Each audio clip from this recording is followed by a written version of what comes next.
ଆଜିର 14ଟି ଅନୁଚିନ୍ତା।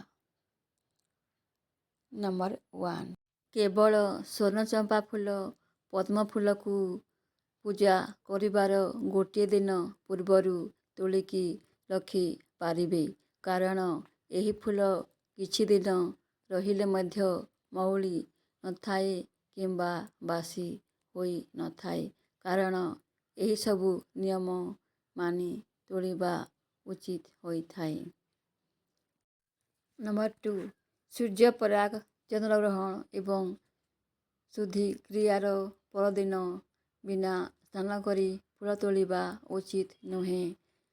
ଅନେକ ଲୋକ ଫୁଲ ତୋଳିବା ପୂର୍ବରୁ ତାର କଳକୁ ଆଣି ଘରେ ମଧ୍ୟ ରଖିଥାନ୍ତି। ତାକୁ ପରଦିନ ନେଇ ପୂଜା କାର୍ଯ୍ୟରେ ବ୍ୟବହାର କରିଥାନ୍ତି। ଏପରି କରିବା ଉଚିତ ନୁହେଁ।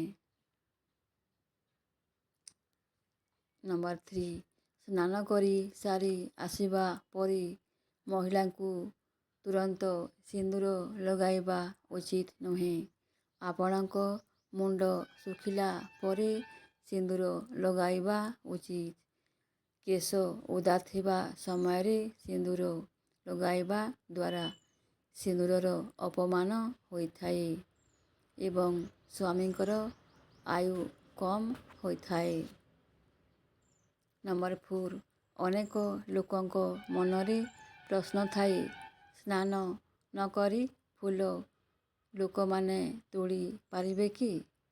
ହେଲେ ଫୁଲ ତୋଳିବା ପୂର୍ବରୁ ଆପଣ ଉଠିକି ପ୍ରଥମେ ନିଜର ଗୋଡ଼, ହାତ, ମୁହଁ ଧୋଇ ଏବଂ ଶରୀରରେ ଅଳ୍ପ ପାଣି ଛିଞ୍ଚି ହୋଇ ଫୁଲ ତୋଳିବା ଉଚିତ ବୋଲି ବାସ୍ତୁରେ ମଧ୍ୟ ନିୟମ ରହିଛି। ନମ୍ବର 5, ଫୁଲ ତୋଳିବା ସମୟରେ ଶରୀରରେ ତେଲ ଲଗାଇ ଫୁଲ ତୋଳିବା ବାସ୍ତୁ ବିରୋଧୀ ଅଟେ।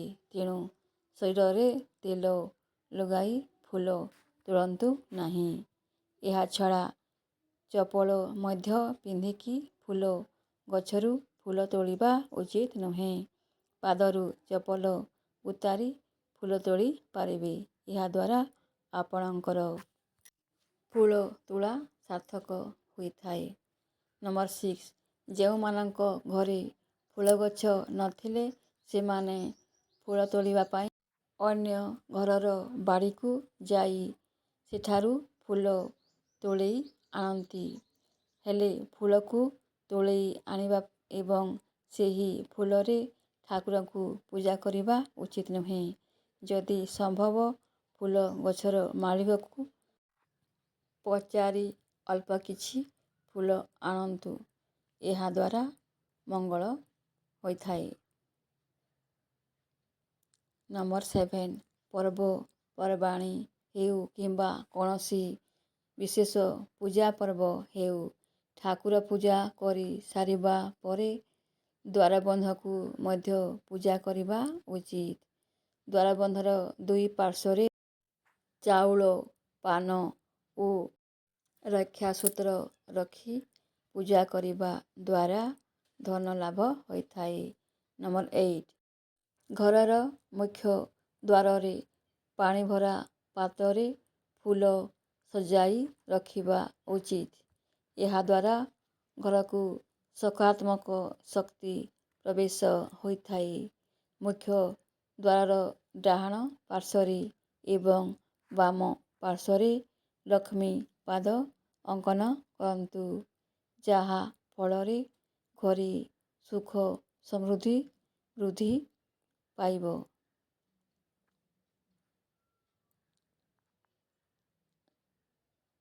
ନମ୍ବର 9, ନୂଆ ଘରକୁ ପ୍ରବେଶ କଲେ ନୂଆ ଝାଡ଼ୁ ନେଇ ଆଣନ୍ତୁ। ମାତ୍ର ପୁରୁଣା ଝାଡ଼ୁକୁ ଆଣି କିଛି ଦିନ ବ୍ୟବହାର କରି ତାହାକୁ ବାହାର କରି ଦିଅନ୍ତୁ ଏବଂ ନୂଆ ଝାଡ଼ୁ ବ୍ୟବହାର କରନ୍ତୁ। ଏହାଦ୍ୱାରା ମା ଲକ୍ଷ୍ମୀ ସନ୍ତୁଷ୍ଟ ହୋଇଥାନ୍ତି। ସୂର୍ଯ୍ୟାସ୍ତ ସମୟରେ ଘରକୁ ଝାଡ଼ୁ ଆଣନ୍ତୁ ନାହିଁ।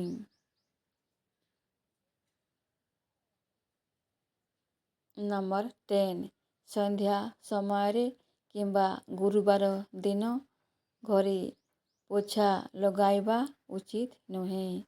ଅତି ଜରୁରୀ ଥିଲେ ପୋଛା ପାଣିରେ ଅଳ୍ପ ହଳଦୀ ଗୁଣ୍ଡ କିମ୍ବା ଲୁଣ ମିଶାଇ ପୋଛା ଲଗାଇ ପାରିବେ। ଆପଣ ଚାହିଁଲେ ଫିଟିକିରି ମଧ୍ୟ ମିଶାଇ ପାରିବେ। ଏହାଦ୍ୱାରା ଘରୁ ନକାରାତ୍ମକ ଶକ୍ତି ଦୂର ହୋଇଥାଏ। ନମ୍ବର 11 ରାତିରେ ଘରର ମୁଖ୍ୟ ଦ୍ୱାରର କୋଣରେ ଝାଡ଼ୁ ରଖିଲେ ଘରୁ ନକାରାତ୍ମକ ଶକ୍ତି ଦୂର ହୋଇଥାଏ। ଘରର କୌଣସି ଛୋଟ ପିଲା ହଠାତ୍ ଘରେ ଝାଡ଼ୁ କଲେ ତାହାର ଅର୍ଥ ଘରକୁ କେହି ଅତିଥି ଆସିବେ। ଝାଡ଼ୁକୁ କେବେ ବି ଓଦା କରି ରଖିବା ଉଚିତ ନୁହେଁ। ଏହା ଅମଙ୍ଗଳକାରୀ ହୋଇଥାଏ।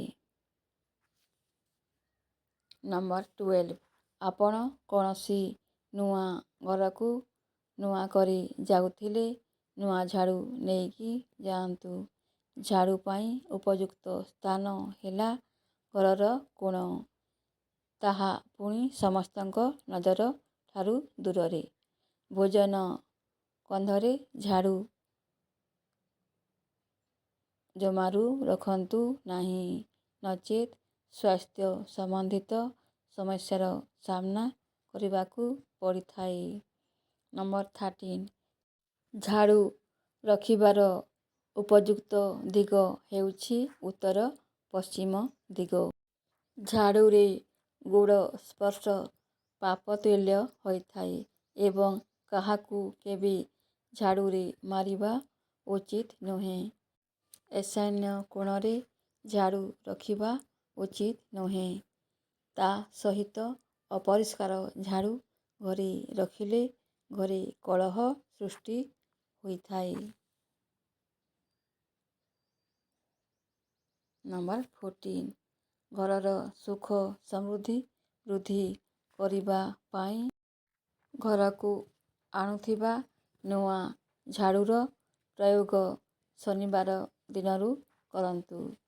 ଦୀପାବଳି ଭଳି ଶୁଭ ଅବସରରେ ଝାଡ଼ୁ କିଣି ଆଣିବା ଶୁଭ ହୋଇଥାଏ।